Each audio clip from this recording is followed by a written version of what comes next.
Hey, hello, I'm Kråkan, also known as Scarecrow, and welcome to Closet Movie Rambles, where I ramble about movies that I found in my closet while cleaning. So this is the first movie that I'll be talking about, top of the pile, Matrix from 1999, made by the Wachowski brothers. So before this movie even could be made, the brothers had to kind of prove themselves to the studio that they can make this movie. They didn't have any big background in movie making, as I understand it. So they made a script for a movie called Bound, and it's a really good movie, and it proved that they actually were ready for a bigger project. Uh, I honestly don't know why I shouldn't pick this one, but it was the top of the pile, of course. But The Matrix is a very complex movie which deals with religion, iconography, and a kind of philosophy and kick-ass kung fu, as it were. And it's all these things mashed up together to make an awesome movie. And it's complex, but I'll try to explain this to the best of my abilities, as it were. So, first of all, what is The Matrix? It's a computer-rated dream world, which all the humans are connected to, basically plugged in the back of their head to a cord right into the brain. It's kind of crazy, so we have, excuse me, we have the real world, as it's referred to, the machine world, where everything it's kind of dirty. It's run by machines, and the humans are, as I said, basically connected up as batteries to machine world to keep the machines alive. And inside the Matrix is a computer-aided dream world, which all the people's minds are connected to, where they live normal lives. They go to work, they pay taxes, and they go about the normal life, and not even knowing that something is wrong. So that's the basic premise. And of course, there's a resistance there, and then they try to break out people from the system, and this is where that movie kind of start off. So when the movie starts, we're following this hacker named Trinity. She believes she's found the one, Neo, the one that will bring balance and free all the people from this matrix, and everything will be nice and dandy. You free him and everything will be smooth. Everything goes kind of fine. She tries to hack in and try to find this person, and she gets betrayed by her friend Cypher, who, which we found out later, just want to get out of the Matrix. He doesn't want to be part of it. He just want to get out. So he made a deal with the agents, which is sort of a sentient program that tracks anomalies in the Matrix and basically deletes them, terminates them. That goes for programs and other people, and it's kind of an interesting concept. Anyway, Trinity gets betrayed by Cypher at the Hotel Heart, which is important because this place comes in later in this ramble. It's where it all starts and where it all ends, technically. So this movie is about rebirth also, and that kind of messiah imagery, which we'll get into later. Anyway, so she fails, and she basically tried to escape, get out of the Matrix, and she managed. But the agents are somehow found out that she was looking for this Neo guy, and they're running a search for him. We cut to Neo sleeping in his apartment, and he wakes up in front of his computer. Something is wrong with the computer. It's like lines of code, texts appear. Wake up, Neo, and he wakes up. And wake up and follow the white rabbit. It's an Alice in Wonderland reference. And then the screen says knock knock, and it knocks on the door, and he has to go up. He is confused, of course, and he opens up the door, and there's this guy that wanted some software from him because he's a programmer, some illegal software of some kind. So he hands it over to him, gets paid, and the guy says, you should relax, get out, unplug. You want to come with us to a party? And he said reluctantly no. And then he sees that one of the girls in this group has a white rabbit tattoo on her shoulder. So follow the white rabbit, and he follows the girl to this party where he meets up with Trinity again, and she explains a bit about the Matrix and what it is and everything. And it kind of explains the plot a bit. And then it's a kind of a strange scene. He wakes up again and he's late for work. So I have to explain for his boss, like, or his boss says something like, either you choose to be on time every day for the rest of your life or something like that, or you can consider yourself a new job. This is a respectful business, computing company, software manufacturer, whatever, you know, and show up on time or you get fired. Do I make myself understood? And there's also an interesting thing about this. When you're in the Matrix, as the world is, everything has kind of a green and black tones, so you can see that it's artificial, something like those old monochrome screens, computer screen with black background and green text, like you're inside the computer world. And so in the real world, when people wake up, they have light, nice blue tones, which is a color grading kind of thing, so you know the softer tone is real and the harsh green black is mechanical and coded and unreal. This movie is also shot in an interesting way. It's like Japanese anime and more like comics, actually. So you take an angle which the character looks really good at, you make a real awesome kind of picture of it, and that you frame that picture. And that's how this movie is shot, from nice cool angles and the effects and everything. It's like a comic book, a visual comic book that kind of, they rotate the cameras with bullet time effects and all this cool stuff. And when this movie came out, it was kind of revolutionary in that respect. And it's like a lot of movies, kung fu and action movies, kind of have a lot of, this movie made a lot for them, actually. Anyway, let's see. And then Neo returns to his workstations after talking to his boss. And he just sits there for a while, and a guy comes in, gives him a package, like a FedEx package, and he signs it, and he opens it, and it's a phone in it. He takes up the phone and wonders what is this, and then the phone rings. And then on the other end is Lawrence Fishburne's character, Morpheus. The one that, Morpheus is basically the guy that's looking for the one, Neo in this case. He believes that he's the one. So he tries to guide Neo out to Trinity, which is sitting down on the street on a bike, just waiting for him to come down. But everything goes south, and the agents capture him, and they interrogate him. And they kind of probe him with this little insect thing that goes through the stomach and something. It's really crazy. And then he wakes up again, kind of. And it was all a dream, or was it? He doesn't know. And then he gets contacted by Morpheus again and say, do you really want to follow up on this? You know, kind of, do you want to follow up? So he gets to this place. It's under a bridge in a car, and Trinity and Switch and APOC, other characters, are waiting for him there. And they proceed to remove the probe, basically, throughout the stomach. So after the probe has been removed and disposed of, Neo meets with Morpheus. And Morpheus offers him a choice. 2 pills, one blue and one red. And he says something like this, if you take the blue pill, the story ends. You wake up in your bed and believe whatever you want to believe. You take the red pill, you stay in Wonderland, and I show you how deep the rabbit hole goes. And it's of course it's an Alice in Wonderland reference. So Morpheus has this speech. Have you ever felt like something was so real that you can touch it or something? And how do you know if that was real or not? Something in the lines of those words. And then Neo touches a broken mirror.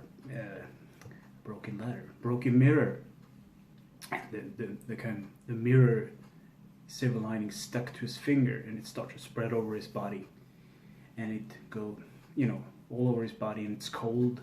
And then he wakes up in the real world in a pod, basically, and he sees the machine world for the first time. This big black kind of metallic construction, these red pods filled with people jacked up as batteries, and he's confused by this. He looks out over the endless fields with big houses like trees of people sitting in pods, sleeping, unconscious. Kind of a very strange thing. And then a machine comes up to him and sees that he's awake, and he unplugs him, all the cords and everything, just flush him down to the sewage to get rid of him, basically.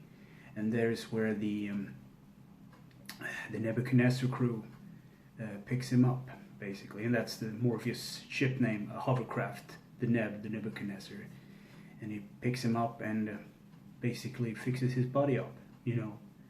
He fixes up his eyes because he hasn't used them before. He has problems seeing, kind of, and his body, his muscles has never been used, so he puts his needles in his arms and kind of stimulates his muscles to start working. And after he's ready for basically for this, he gets introduced to the crew. Apox Switch, Morpheus Trinity, Tank, Dozer, and Mouse. And Dozer and Tank are actually born in the real world. They don't have any jacks or, you know, kind of plugs that all the other people have. I think you call it conduit? I don't know, maybe. So they're actually born in the real world in a place called Zion. It's a place where all the people take refuge. It's near the core, but it's still warm because the sky is kind of scorched. And it's referenced in the animated series that the machines were dependent on solar power to survive. So the U.S. military scorched the sky black, so the machine couldn't survive. But somehow they did, and that's when he started taking people captured and turning them into batteries. I should come back to later. So, Morpheus tells Neo about the real world, and do you want to know how it really looks, the real world out there? So he shows him the desert of the real, which is, and then he explained all the things I said about human batteries and the scorched sky, and Neo freaks out about this because he's like, he wasn't ready, so he kind of shoves everybody away, and he falls to the ground, he pukes and passes out. Too much information. He wakes up later in his bed, and Neo and Morpheus comforts Neo and tell him, like, we never free minds due to a certain age because people have problem letting go of things. And it's kind of like being plugged up to a machine, kind of accepting that world, but that's not real and all that stuff. But Neo kind of accepts this, and he gets plugged into the training programs on the Nebuchadnezzar, where it's a visual construct where they can load in anything from clothing, weapons, whatever they need for training. It's basically like a lobby area in video games, sort of. So there he teaches the basic programs and how to fight, and then he spars against Morpheus, and he wins. So he kind of like, he's the chosen one, but not really ready. He's up to becoming the chosen one, but he needs to learn how to bend the rules of this reality, and break some rules, bend some kind of. It's kind of an interesting. It's like a computer system. You can sort of bend certain rules, others you can break. Because it isn't real, it sort of is. You know, it's hard to explain. But in a way, it's real, but then again, it isn't real. And in the next simulation that they run, Morpheus jumps from one roof of a skyscraper to another, which is impossible. But you free your mind, and somehow you can make the jump. But he fails, and he falls flat to the ground, but the ground kind of bounces him back a bit, because it's not real, it's just a simulation. And he bites his lip, and actually in the Matrix, sort of, in the dream or Matrix kind of thing. And he bleeds. And when he wakes up, he's bleeding in his real mouth. He doesn't understand it. And Morpheus kind of tried to explain it the best he can. It's like, if you get hurt in the digital world, your mind makes it real, so you bleed and stuff. So if you die in the Matrix, you die in the real world also, because the mind cannot work without the body, and vice versa. So if you basically die in the Matrix, you're brain dead, your body doesn't work, you're dead. And then we get a little setup scene later between one of the agents and Cypher. So here's the kind of build up from the beginning of the movie. Now you understand that part. That he makes a deal with the agents to get access to the Scion main computer, where all the humans were located. So the security gates, so the machine can just basically go in and slaughter them and do whatever they want with them, capture the resistance and everything like that. So Cypher doesn't know the codes specifically, but he can give them Morpheus, the mind that has all the codes, to basically roam inside of Scion and all that. Which leads to the other scene where Morpheus takes Neo to see the Oracle. And the Oracle is kind of like an old program that sort of was asked a question. This is brought up in the later movies.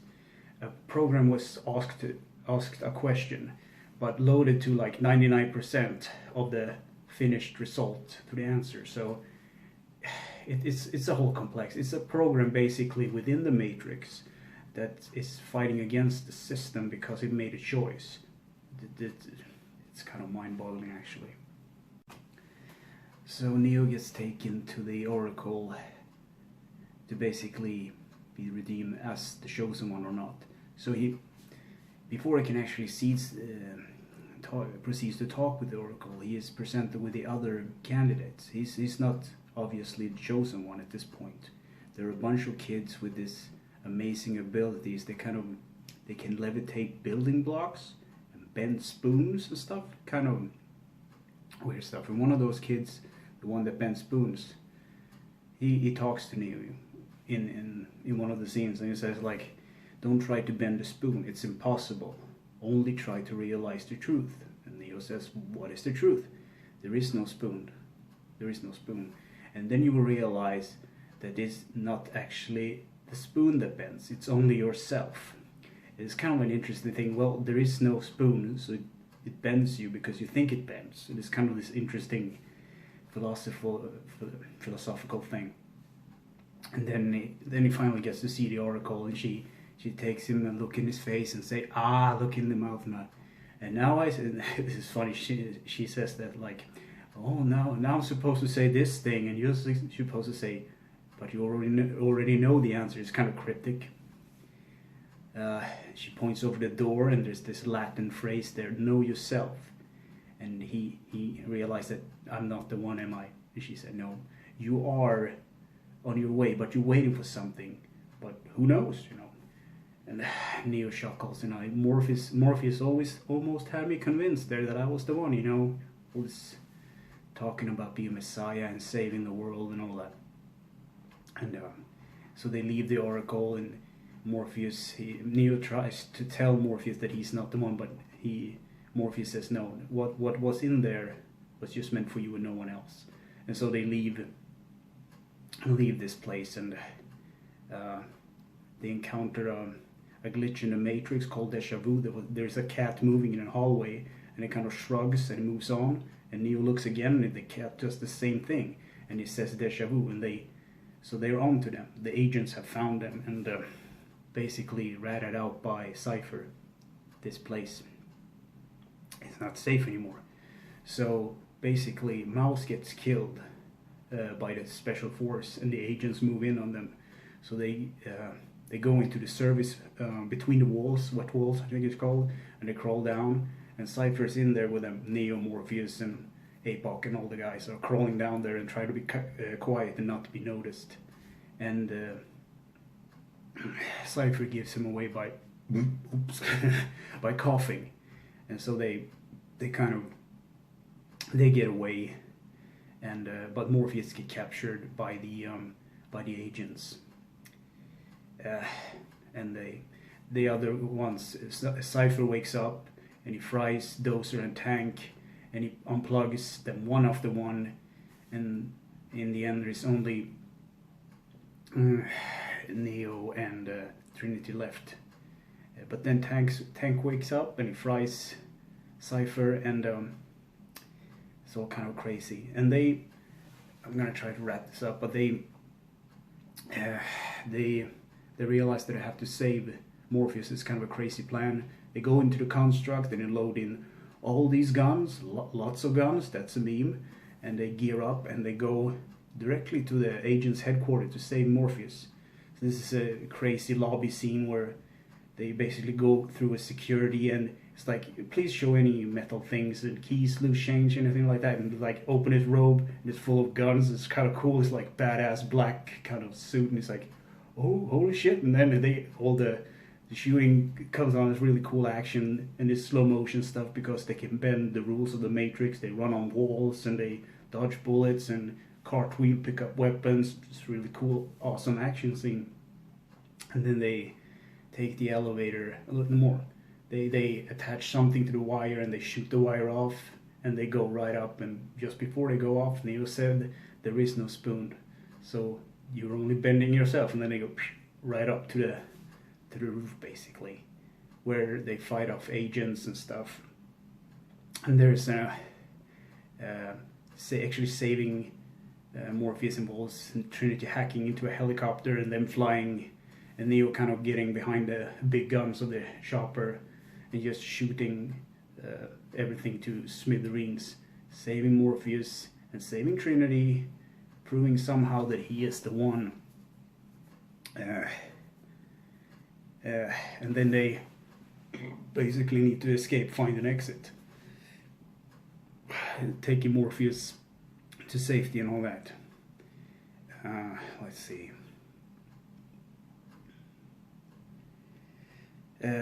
So Neo tries to find an exit, and there's this subway exit on the ground. There's a phone there, but of course he gets confronted by an agent, and he's starting to believe that he is the one.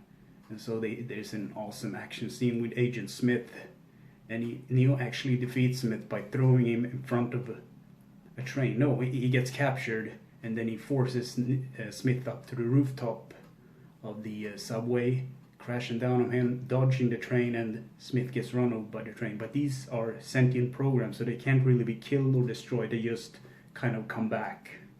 So he defeats him, but then he have to run for the exit. So there is where the part of the movie loops back to the Hart Hotel.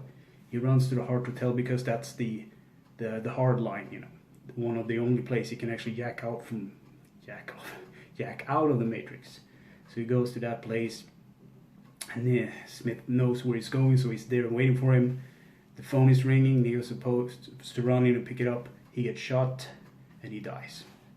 And then the miracle thing, the magic of love, as it were. Trinity is in the real world, where everything's kind of falling down. The enemies are closing out. These sentinel kind of squid things are basically lasering holes into the ship, trying to break in. And she kisses Neo, and then he, by the power of love, as I said, and he wakes up in the Matrix. He's full of, you know, holes, but he's like, I'm the one now. So the agent's like, no, you're not gonna survive this. So they take up their guns and start shooting. He just puts up his hand, and the bullets stop, and they fall to the ground.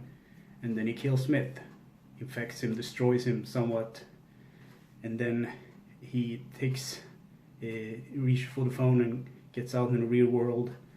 And he wakes up, and they're supposed to drop this EMP thing, and Neo is he feels the machine, so he uses his power to stop the machine somehow.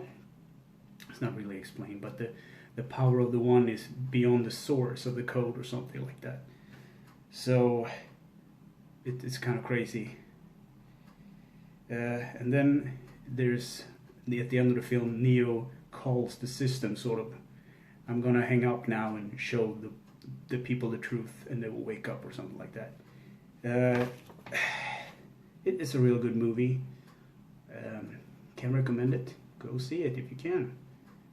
Yeah, that's the first one. First closet movie ramble for you. Bye and take care.